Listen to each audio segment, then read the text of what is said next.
क्या है, find the value of summation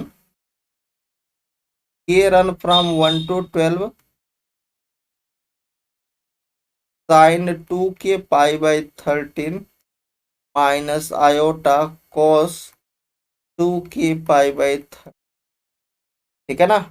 अच्छा, अब जरा देखो, अगर मैं इसकी वैल्यू की बात करूं तो डायरेक्ट इसकी वैल्यू क्या हो सकती। अब जरा गौर से समझिए कि अगर मैं बात करूं कि ये 12 है और 12 है, तो अगर मैं यहां पर ऐसा आपसे बोलूं कि मैं इसके एक टर्म को सॉल्व कर दे रहा हूं।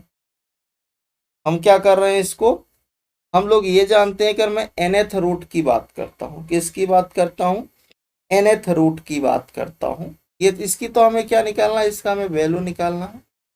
अभी हम थोड़ा सा इस पर बात करेंगे, पहले थोड़ा सा यहाँ पर बात कर लेते हैं कि इफ आपके पास क्या हो, कुछ ऐसा हो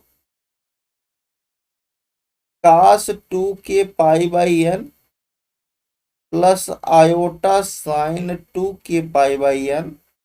ठीक है, जहां पर के जो रन करेगा 0 1 2 अप टू कहां तक जाएगा, n-1 तक। और दी क्या है ये, nth रूट ऑफ यू, है ना, nth root of unity where we have, अगर मैं यहां से इसको समेशन के फॉर्म में लिखूं कि समेशन ऑफ के रन फ्रॉम 0 से कहां तक n-1, तो इसको क्या लिखूंगा, cos 2k π/n plus iota sine 2k π/n, है कि नहीं। बराबर में ये किसके बराबर आएगा, 0 के बराबर आता है, क्योंकि ये क्या है, nth रूट ऑफ यूनिटी, है ना। ये किसके बराबर, अगर मैं इसका समेशन करूं तो ये 0 के बराबर आता है। तो अगर मैं इसमें से ऐसा कर देता हूं कि अगर मैं इसके a = 0 को सॉल्व कर देता हूं और उसके एक आगे के टर्म को हम लोग कर देते हैं, मतलब मैं अगर बात करूं तो कुछ ऐसा है कि अगर मैं बात करूं कि इसकी वैल्यू की समेशन, अगर मान लो ये k = 1 to कहाँ से स्टार्ट हो रहा है, n-1 से, तो ये किसके बराबर होगा, तो cos 2k π/n plus iota sine 2k π/n, ये जो बराबर होगा किसके, -1 के बराबर होगा। ठीक है, ये किसके बराबर होगा, -1 के बराबर होगा। अब बात करते हैं हाउ, कैसे, है ना, कैसे, देखो अभी तक ये जो था वो 0 के बराबर होता, हम लोग जानते हैं कि nth रूट ऑफ यूनिटी का जो सम होता है वो क्या होता है, केवल 0 के बराबर हो, है ना। अगर इन सब का आप सम करते हो तो आपको क्या मिलने वाला है, 0 मिलने।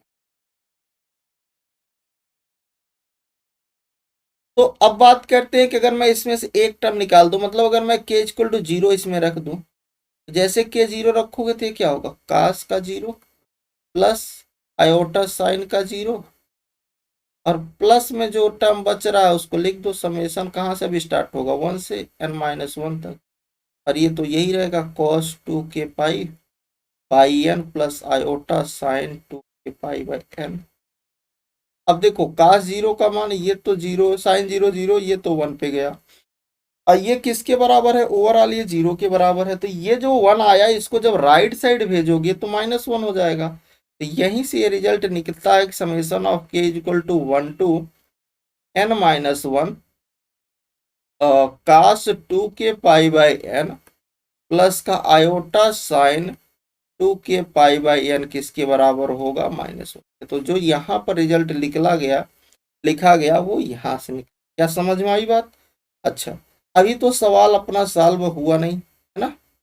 अब सवाल पर आते हैं 10, तो इधर इसको सॉल्व कर देते हैं, अपने सवाल पर आते हैं। अपने सवाल में क्या है कि समेशन ऑफ, ये के आपका कहाँ से स्टार्ट हो रहा है, 1 से स्टार्ट हो रहा है, कहाँ तक जा रहा है, 12 तक जा रहा है, और यहाँ पर आपके पास क्या लिखा हुआ है, तो अगर आप यहाँ से देखो, ये लिखा हुआ है आपके पास कि साइन 2k π/13 माइनस आयोटा कास 2k π/13, है ना।